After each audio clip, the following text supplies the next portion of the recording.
And so hello everybody, Reese's Reviews here, and today I'm starting a new series on my channel called Pixar Ranking. So, my first video was Pirates of the Caribbean, but my main love in film is animation, and specifically Pixar.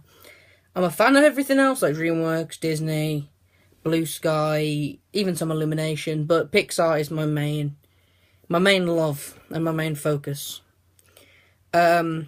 So basically, in this series, I'm going to be putting out these videos in order of my ranking, all the way from 1995 to Toy Story, from Toy Story up to 2017 with Cars 3. So yeah, this is the first video. Hopefully you'll stick along with this series, and hopefully you'll enjoy it. And I'd love to hear what you think about these films, and what you think about the ranking as well, and how you would rank your Pixar films. Because that's the great thing about rankings, is they're always so different, and that's why I love them. So yeah, we're getting into number 18, which is Cars 2. So it's probably going to be no surprise to anyone that Cars 2 was my bottom. Because it's kind of universally agreed to be the worst Pixar film. I say worst in inverted commas because I don't hate any Pixar movie. I can watch every single one and have a fun time. And this is no different. But there were a few things that just didn't work for me in this film, because I actually enjoyed Cars, the first Cars. And it's hard doing these rankings as well, because, like, for example, like, number 12 films out of the whole 18, I think from the number 12 up, I absolutely love them. Like, they could be my top 12 films of all time. But yeah, so let's begin to Cars 2. So it's directed by John Lasseter, and I think one thing that you have to love about this is you can really tell that John Lasseter loves these films. Even after Cars 2 got iffy reviews, he still made a Cars 3 because he loves this franchise, this series. And I still think it's fun. I still think it is interesting, and I do like some of the characters, but this one for me, it was the plot, which we'll get onto in a minute. But this was composed by Michael Giacchino, and the one thing that Cars does better than any Pixar film, in my opinion, is its score. The Cars music is so great, and in this movie, it's no different. It's really good score. I love it. We've got some reprising roles from Lightning. Owen Wilson comes back as Lightning McQueen. Mater returns once again, played by Larry the Cable Guy. And then you've got some new characters, most notably Finn McMissile, played by Michael Caine, and Holly, played by Emily Mortimer. So, the plot centres around Lightning McQueen. He's returned to Radiator Springs, and then Mater accidentally challenges this really famous race car into Lightning, like, joining this international Grand Prix. And Lightning wants to take Mater along.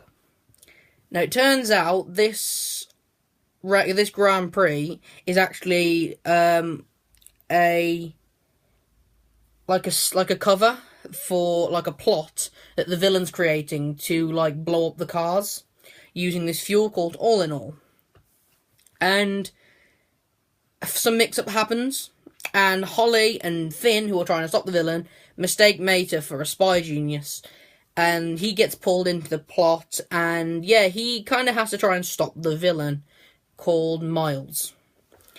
Now, that's the plot.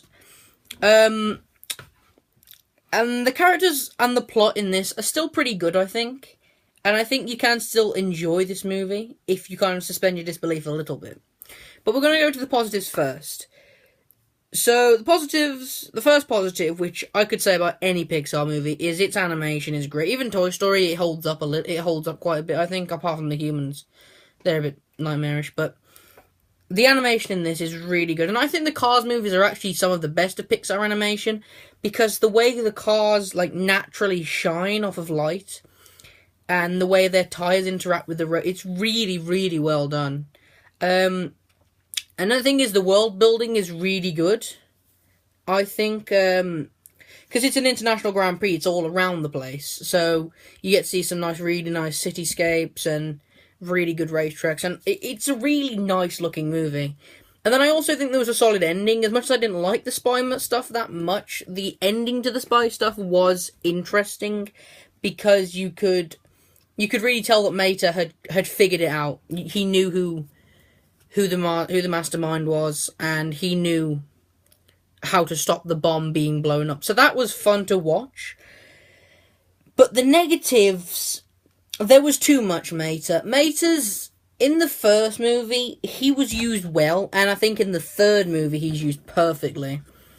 As kind of Lightning's best friend, and it worked. But in this film, I don't think he was powerful enough of a character to lead. It worked with Finding Dory, because in Finding Dory, what they did was they took a lovable comedic sidekick like Dory, kept her with like funny gags, but then also added a lot of emotion to her character and a lot of tear-jerking moments. But I think with Mater, it's not easy to do that, because first of all, he's not going to be for everyone, his kind of comedy. I think he was funny in the first movie, but in this, like, it's hard to ever add emotion to Mater. Because, like, one of the main scenes in the film that we're supposed to feel sorry for Mater is Lightning says, "Oh, you ruin everything, you do all this, you do all that." And we're supposed to feel sorry for Mater, but then, like, it's true, he has ruined everything so far. So that was a bit...